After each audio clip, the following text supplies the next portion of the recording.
मला सांगा, तुमच्या सगळ्या राजकीय आयुष्याची गेल्या 40 वर्षांच्या एक जर त्याच्याकडे पाहिलं तर ही हिंमत जी आहे तुमची संकटाला भिडण्याची, मला आठवत आहे तिथे तुम्ही एकटे होतात 1985 साली विधानसभेत सुद्धा, तिथे सुद्धा एकटेच तुम्ही काय ते करायचं, म्हणजे अख्खा विरोधी पक्ष जे करू शकत नव्हता तुम्ही एकटे करायचात. इथे सुद्धा जसे बाहेर पडलात, एकदम जो समोरचा शत्रू आहे त्याला भिडायची तुमची जी ताकद आहे कुठून आली? ही तुमच्या बालपणात आहे का? ज्या प्रतिकूल परिस्थितीशी तुम्ही झगडलात, तर इतकी गरिबी, इतकी प्रतिकूल परिस्थितीशी झगडल्यानंतर आता कुणाशीही झगडू शकतो असं तुम्हाला वाटतं का? हे खरं आहे की ही सगळ्या या परिस्थितीचे, जशी परिस्थिती येईल त्या परिस्थितीमध्ये उभं राहणं आणि अडचणीच्या विरोधामध्ये जे आहे दंड थोपटणं, हे खरं म्हणजे खरं आहे. माझं तुमचं म्हणणं मला बाळकडूच मिळालं लहानपणापासून.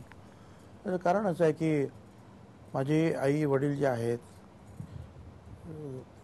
4 वर्षाचं, 6 वर्षाचं, 8 वर्षाचं असे असताना ते गेलेले आहेत. माझा जन्म नाशिकमध्ये झाला, परंतु पहिल्या 1-2 वर्षापासूनच मी मुंबईमध्ये माझ्या आईच्या मावशीनं माझगावच्या एका वाडीमध्ये, त्यातही म्हणजे तिथे चाळ आपण म्हणतो, पूर्वी म्हशीचे गोठे होते 1950 सालच्या अगोदर, त्याच्यामध्ये जे आहे मध्ये पत्रे लावलेले, बाजूनी पत्रे आणि 10 बाय 12चं त्याला घर म्हणायचं. इथून पत्र, मागे पत्रा, 3 पत्राचाळच म्हणत होते. पत्राचाळ, श्यामजी महाराजची चाळ म्हणायचे, भाजीपाल्याची वाडी म्हणायचे. म्हणजे आणि त्या पत्राला आणि शेवटचा बाजूचा मनुष्य भांडायला लागला तर आपल्याला कळतं तो काय भाजी शिजवतोय, त्याचा वास आपल्याला येतो. आणि मग अशा ठिकाणी जे आहे आई वडील गेल्यानंतर माझ्या आजीनं जे आहे मला, माझ्या भावाला आणि आमच्या भावंडांना मोठं केलं. आमचं भायखळा भाजी बाजारमध्ये जे आहे, ज्याला आम्ही गाळा म्हणजे दुकान म्हणतो किंवा व्यापार म्हणतो, तो वाडवडिलांचा होता. परंतु तो एकाने गळंतवंत केला होता, त्याच्यामुळे तिथेही काही मिळत नव्हतं. मग तिथे असलेले जे काही त्यावेळेचे जे पुढारी होते, बीडी झुटे, मुकुंदराव ठकोजी पाटील भुजबळ किंवा राणोजी मोनाजी भुजबळ, त्यांच्याकडे जाऊन आम्ही पाया पडून मग त्यांनी मध्यस्थी करून आम्हाला दिवसाला जे आहे अगोदर 1 रुपया, मग दिवसाला 2 रुपये त्या दुकानाचं भाडं म्हणून मिळेल अशी व्यवस्था केली. आणि मग रोज आम्ही तिथे जायचं, तिथून ती 2 रुपये घ्यायचे वरून, मग थोडी थोडी भाजी जी आजूबाजूला ते सगळे व्यापाऱ्यांकडून गोळा करायची. आणि मग ती 2 रुपयामध्ये कसं शक्य एवढं सगळ्यांनी जगायचं कसं काय, मग ती भाजी घ्यायची. आणि मग चाळीच्या वाडीच्या बाहेरच्या फुटपाथवर कधी आजीनं, कधी मी, कधी भावानं बसायचं. तुम्ही फुटपाथवर बसून भाजी विकलेली आहे मी. अगोदर फुटपाथवर बसून भाजी विकली, नंतर आणखी जसं कळायला लागलं तसं मोठं झालो, तसं भायखळ्याच्या भाजी बाजारात जाऊन सकाळी 3-3 वाजता, माझा भाऊ 3 वाजता जायचा आणि मग मी 5च्या दरम्यान वगैरे जाऊन भाजी विकायचो. आणि त्यावेळेला त्याच्या अगोदर लहानपणी मी सांगितलं मी रोज जायचो, तर आम्हाला एवढं चालायचा एवढा त्रास व्हायचा. या 2-3 मैल असेल त्यावेळेला, आम्ही 4-5, ते त्यापूर्वी टांगे होते, त्या टांग्याच्या पाठीमागे आम्ही दोघे त्या पाटल्या लटकून जायचो. आणि मग त्यावेळेला ते कुणी असं म्हणा की काय ते टांगेवाले पिछाडे चाबूक असं कोणी ओरडलं की तो चाबकाचा जो आहे ना फाट दिशी जो आहे उलटा चाबूक मारायचे. आणि मग ते ओळ यायचे. दोघे लहान होता. किती वय असेल तुमचं त्यावेळेला? 8-10 वर्षाचं वय असेल. भुजबळ साहेब, अशा परिस्थितीमध्ये तुम्ही मेकॅनिकल इंजिनियर झालात. शिकावं, इंजिनियर व्हावं, हे तुम्हाला कुठून वाटलं, कुठून बळ आलं? कारण भाजी विकत होतात, खूप गरीब माणसं अशी कामं करतात, पण शिकायची आणि पुढे जायची जिद्द कुठून तुमच्यात निर्माण झाली?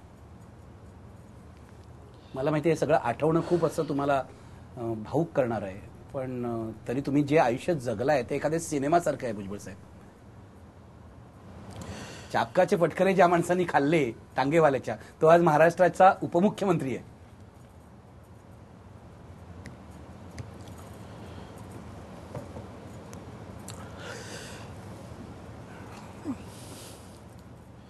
सॉरी.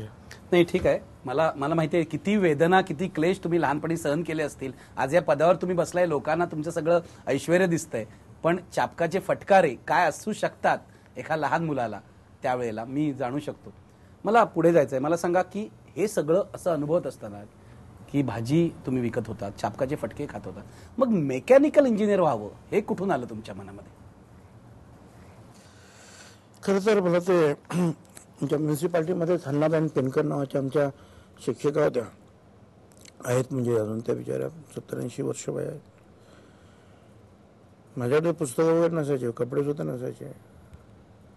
मग त्या ज्या शिक्षिका ज्या आहेत मला मांडीवर घेऊन शिकवायच्या, पुस्तकं बाकी गोळा करून द्यायच्या. अगदी भाषण कसं करायचं, भाषण लोकमान्य टिळकांवर कसं भाषण करायचं, शिवाजी महाराजांवर कसं भाषण करायचं, आवाज वर खाली कसं करायचा, हातवारे कसे करायचे, हे सगळं जे आहे ना त्या माझ्या शिक्षिकेनं मला शिकवलं. आणि मग 7वी पास झालं, पुढं काय करायचं काय माहीत नाही. मग तिने जे आहे आमच्या आजीला सांगितलं, पत्ता दिला, इथे जा, तिथे फॉर्म भरा. मग ते आमच्या आजी फॉर्म घेतलं, एल्फिन्स्टन टेक्निकल हायस्कूलमध्ये मला टाकलं. आणि पुढे अर्थातच एल्फिन्स्टन टेक्निकल हायस्कूलमधून VJTIमध्ये. आणि एल्फिन्स्टन टेक्निकल हायस्कूलमध्ये सुद्धा जे आहे म्हणजे लहानपणीसुद्धा मी म्युन्सिपाल्टी शाळेत असताना पोवाडे म्हणणं, भाषणं करणं, त्याच्यामध्ये मॉनिटर म्हणून काम करणं, आणि हायस्कूलमध्ये गेल्यानंतर सुद्धा नाटकात काम करणं, इंटरस्कूल ड्रामा कॉम्पिटिशनमध्ये मला बेस्ट प्राइजेस मिळाले होते. तर त्याचबरोबर नेव्हल NCCमध्ये मी होतो, त्यांचा जो आहे कॅडेट कॅप्टन म्हणून काम केलं. अनेक बोटींवर त्यावेळेला जे आहे मला जाण्याची संधी मिळाली, थोडं शिक्षण मिळालं, कॅम्प्स मी अटेंड केले. आणि मग असं करत करत जे आहे मी कॉलेजमध्ये गेलो. अशाच वेळेला जे आहे मार्मिक छापून यायचं. त्यावेळेला वाचा आणि थंड बसा असं काहीतरी सदर होतं. आणि मग एखाद्या कंपनीमध्ये जर गोपाळकृष्ण असेल तर मग तसेच त्यांचे नातेवाईक कसे आहेत, मग एखादा पिऊन कसा तरी मराठी आहे असं असायचं. आम्ही ते वाचत पुढे मग वाचा आणि उठा असं सुरू झालं. आणि मग जे आहे असं जाहीर झालं की ह्या सगळ्यांना तोंड फोडण्यासाठी आणि मुंबईमध्ये जे आहे संयुक्त महाराष्ट्राच्या राजधानीमध्ये आम्हाला नोकरी मिळाली पाहिजे म्हणून एक शिवसेना नावाची एक संघटना निर्माण करायचं ठरलेलं आहे. आणि शिवाजी पार्कला त्याची मीटिंग आहे. मी कॉलेजच्या विद्यार्थ्यांचा सेक्रेटरी होतो. आम्ही म्हटलं चला आपण सगळे जाऊ. तेव्हा तुम्ही VJTIमध्ये होता? VJTIमध्ये. त्यांना सगळ्यांना घेऊन आम्ही तिथे गेलो आणि पहिल्याच दिवशी जे आहे ते फॉर्म्स वगैरे घेतले, ते फॉर्म्स वगैरे भरले आणि शिवसेनेचा सभासद झालो. म्हणजे त्यावेळेला बाळासाहेबांबरोबर जे नेते जे आहेत त्याच्यापैकी फक्त दत्ताजी साळवे त्यावेळेला त्यांच्याबरोबर होते.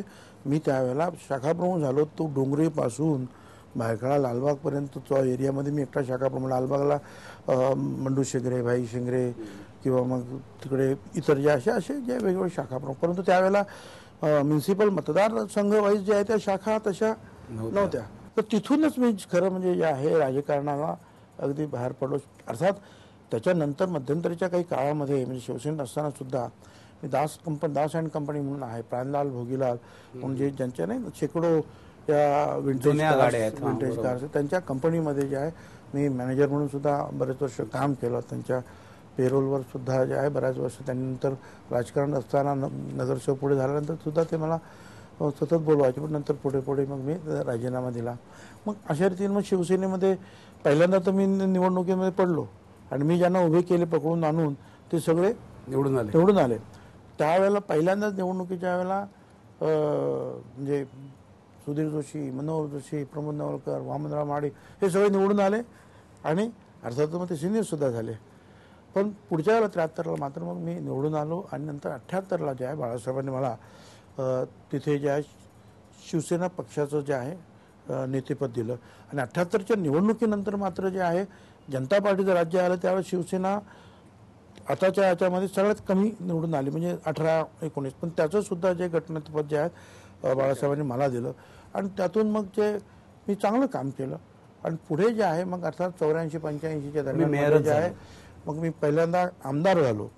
म्हणजे त्यावेळेला 85 सालामध्ये सर्व शिवसेनेचे सगळेच नेते वगैरे सगळेच पडले. मी फक्त एकटा निवडून आलो आमदार म्हणून त्यावेळेला शिवसेनेचा. आणि त्याच्यानंतर 2 महिन्यांनी परत महानगरपालिकेची निवडणूक झाली.